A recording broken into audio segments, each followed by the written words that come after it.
Assalomu alaykum, hurmatli talabalar. Demak, bugungi darsimiz algoritmlash asoslari va dasturlash tamoyillari. Algoritm.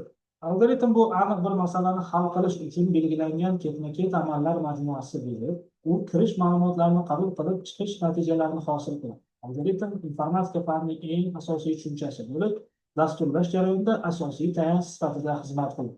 Masalan, ikki sonni yig'indisini topish uchun oddiy algoritm: sonlarni kiritish, ularni qo'shish, natijani chiqarish. Algoritmning asosiy belgilariga misol. Algoritm quyidagi xossalarga ega: aniqlik. Algoritmdagi har bir amal tushunarli va ikki xil talqinga yo'l qo'ymaydigan bo'lishi lozim. Ketma-ketlik. Amallar qat'iy tartibda bajarilishi kerak. Yakunlanuvchanlik. Algoritm cheklangan qadamlar ichida tugashi shart.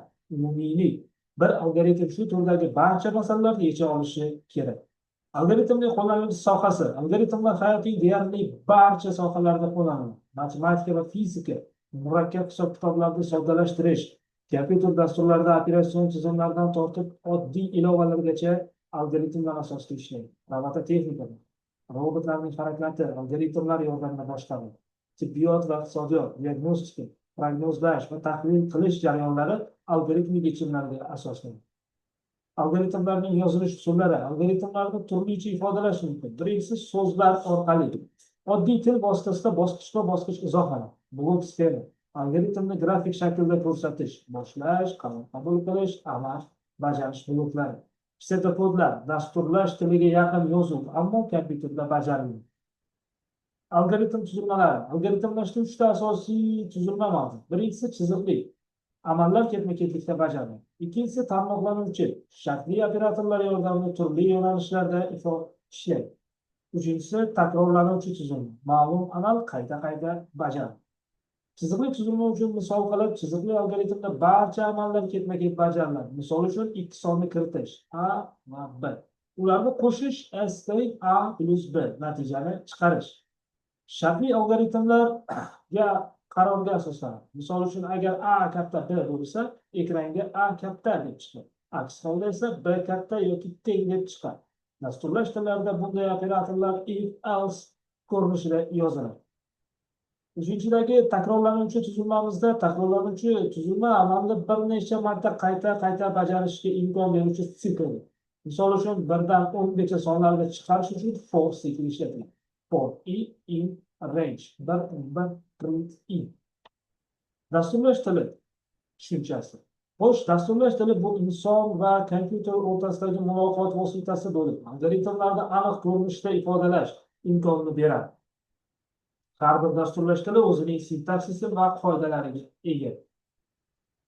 Dasturlash tillarining bir necha turlari mavjud. Demak, past darajali dasturlash tillari. Past darajali tillar kompyuter apparatiga yaqin bo'lib, mashina tili va assemblerdan iborat. Mashina tili 0 va 1lar ko'rinishida yoziladi. Assembler mnemonik kodlardan iborat, mashina tiliga nisbatan qulayroq hisoblanadi.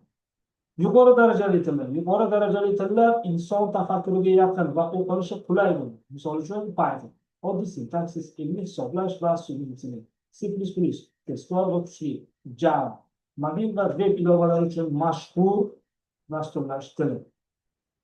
Amaliy dasturlash tillari qo'llanilishi, dasturlash tillarining qo'llanilish doirasi juda keng. Masalan, Python, sun'iy intellekt, ilmiy tadqiqotlarda ishlatiladi.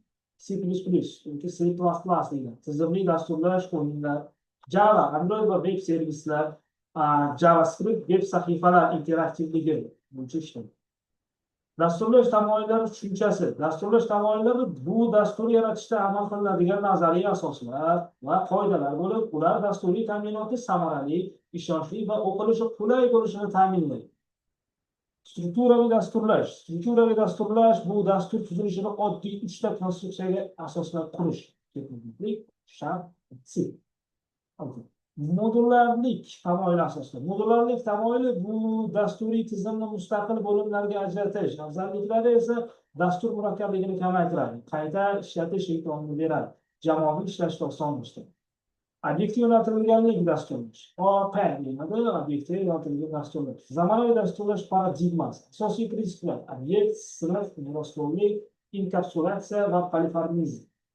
Amaliy ahamiyati algoritmlash va dasturlash bugungi kunda barcha sohalarda qo'llaniladi. Masalalarni tezlikni yechish, mehnat unumdorligini oshirish, inson faoliyatini avtomatlashtirish bularning barchasi aynan dasturlash tillari asosida amalga oshirilmoqda.